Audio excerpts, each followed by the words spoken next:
হযরত ওমর যখন ইসলামের দ্বিতীয় খলিফা ছিলেন, তখন পারস্যে একটি যুদ্ধে মুসলিম সাহাবারা যুদ্ধের ময়দানে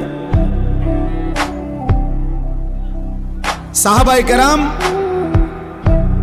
এক টানা 24 ঘন্টা মানে সারা দিন যুদ্ধ করছে, সারা রাত যুদ্ধ করছে।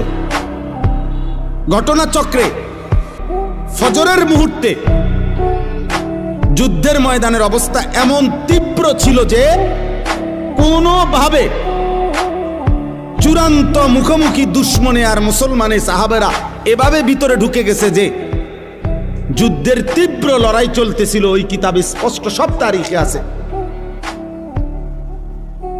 ফজরের নামাজ ওয়াক্ত চলে যাইতেছে, কিন্তু মুসলিম সাহাবীরা যুদ্ধের ময়দানে যুদ্ধটা শেষ করতে পারতেছে না কোনোভাবে।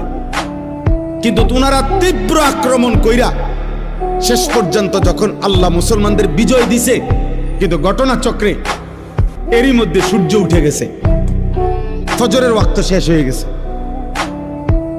সাহাবায়ে কেরাম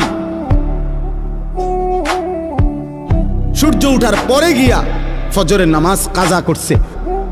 এই একবার আমি নিজে ইতিহাসের নির্ভরযোগ্য কিতাবে পড়ছি রে ভাই। কিতাবে আছে হযরত আনাস রাদিয়াল্লাহু তাআলা পরবর্তীতে মৃত্যু পর্যন্ত, আনাস রাদিয়াল্লাহু তাআলা লম্বা হায়াত পাইছিলেন, উনি অনেক হায়াত পাইছেন, 90-এর ঊর্ধ্বে।